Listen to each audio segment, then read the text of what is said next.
Welcome back. Now we're ready to continue. We have our projectiles. We're spawning a pair of them, and that's about all we're doing. And we'd like a lot more features, but before we continue, in this video, we're going to learn about blueprint functions. Now we know about them a little bit. We've been calling them. They're these blue nodes here in our event graph that have input and output execution pins, and some of them have input pins for data and output pins or return pins for data.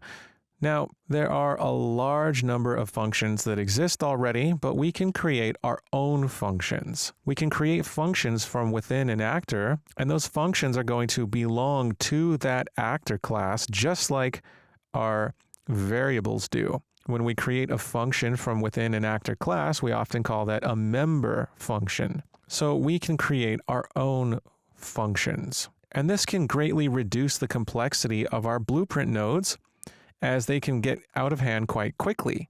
Sometimes an event graph that's gotten out of hand is called spaghetti code, often because the number of crisscrossing wires resembles spaghetti. So we can make our own functions. And functions should be restricted to a specific task, like our getAllActorsOfClass node. This function does one thing. It gets all actors in the level that are of a specified class. We could make a function for retrieving and storing our target pawn, and it can do these actions here. So let's make our own custom function that belongs to the BPBot class. We do that by going to the My Blueprint panel and clicking +add, and instead of variable, this time we're going to choose function. And we have to give it a new name. We're going to call this store target pawn. And in this function, we're going to get the one and only pawn in the level and store it in our target pawn variable. So we could go back to the event graph and get the nodes that do this, highlight them, Control-C to copy them, and come back to store target pawn, Control-V to paste them, and hook them up to the purple node. The purple node can be selected.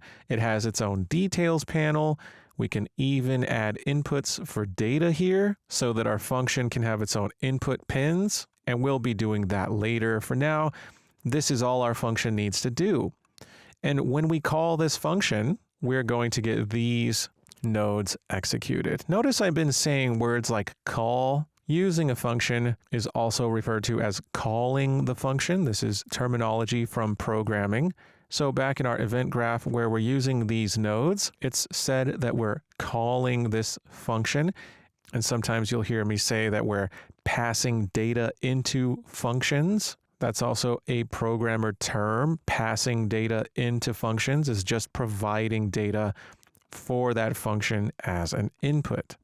So now that we have a function called storeTargetPawn, it has its own tab next to the event graph.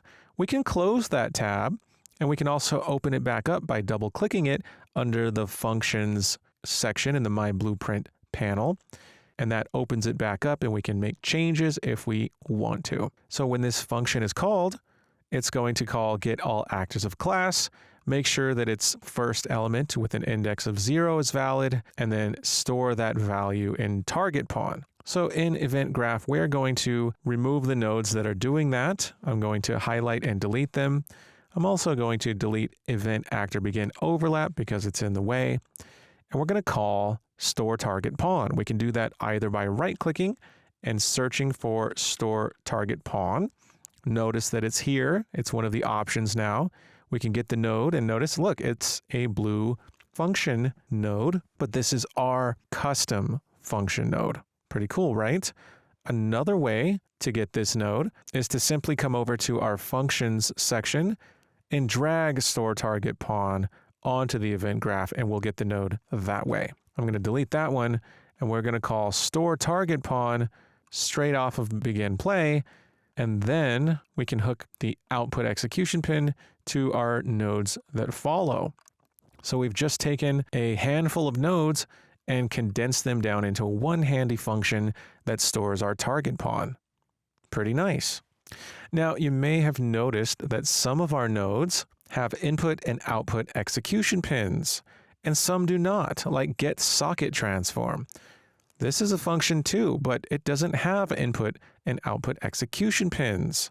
This is called a pure function. Pure functions don't have input and output execution pins, but they do perform some kind of task and return some kind of value, and these nodes are executed every time their value is used somewhere. Here it's used in spawn actor BP, blaster beam.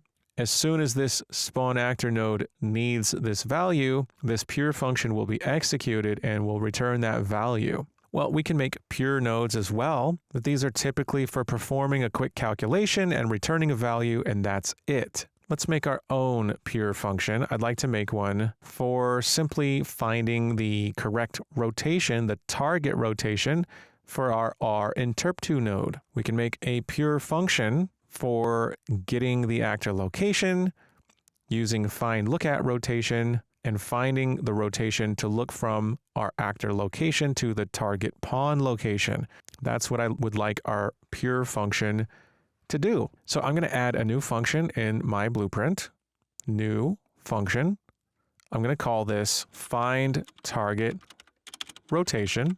And we're going to do what we did here in the event graph. We're going to get our rotation using find lookat rotation. Let's copy those nodes and come back into find target rotation and paste them in. But we need to return a value. So to specify a return value, we can click on find target rotation, and in the details panel, we can add an output with the plus icon here, and we can choose its data type. We're going to choose rotator, and we're going to call this target rotation.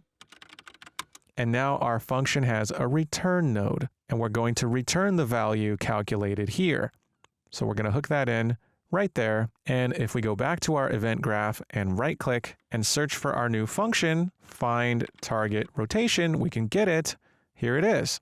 Now it's not a pure function, is it? It has an input and output execution pin.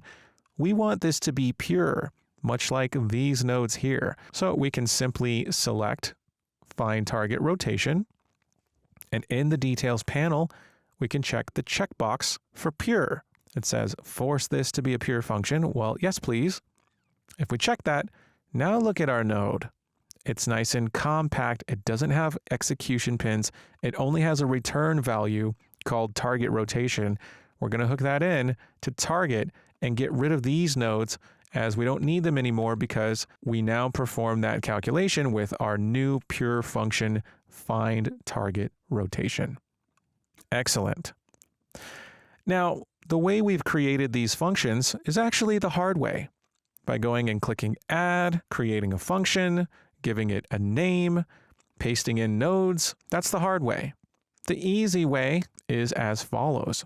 I'm going to drag my event tick back, and I'd like to make a function that does all this stuff here. So instead of making a new function and pasting these nodes into it, I'm just going to highlight all of these nodes, right-click on one of them, and select collapse to function.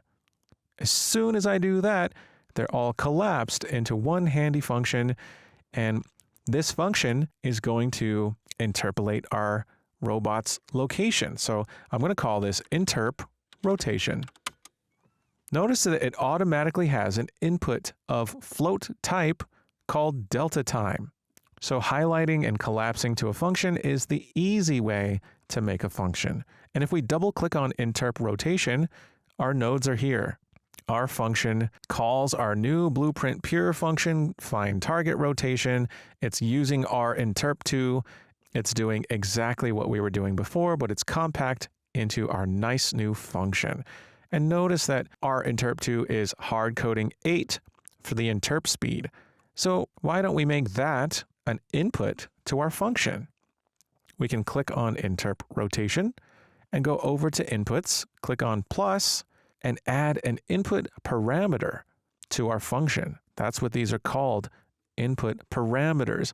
I'm going to call this interp speed and change its type to a float. And we're going to take interp speed from our interp rotation input pin and hook it straight into interp speed here, compile that. And now if I go back to event graph, we have an input here, interp speed. and we can pass in a value such as 8, or we can make this class even more versatile and have a member variable. I can right-click on this and promote to a variable and call this rotation interp speed.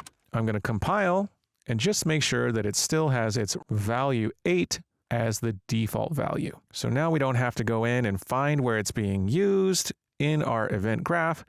All we need to do is select rotation interp speed on the actor itself and change it here. And remember, we could even make it instance editable if we want to change this per instance in the world. So now we know how to make functions, and we can make our blueprint graphs a lot neater. Event tick already looks a lot better. And another organization method that we can use is comments. I'm going to highlight this interp rotation call along with that interp speed variable and simply press C on the keyboard to create a comment. And we can describe what's happening here. Interpolate rotation to target pawn. So commenting sections of blueprint logic is a good way to organize the blueprint graph. We can even color code these comments. Notice that if we select the comment, we have a comment color, and we can change it if we like. We can make it blue. We could change its font size. If I zoom out, changing the font size makes it bigger, but I'm going to leave it at 18. And an option that I like is show bubble when zoomed. If I check that, we have the bubble here, and if I zoom in, it goes away, but if I zoom out, I can see it, and that makes it really easy for me to navigate throughout all my blueprints. So comments are a great way to organize our code. Okay, so that's all the functions I'm going to create. As the rest of these nodes, they're going to be changed somewhat. But for now, we've just gained a lot of new skills. We know how to make functions, we know how to collapse nodes into functions, and we know how to make a pure function which doesn't have an input or output execution pin, and we know that this function is executed every time its values are used anywhere in the event graph. And finally, we've learned about comments and how we can customize those, so our blueprint is looking a lot better. Excellent job, and I'll see you soon.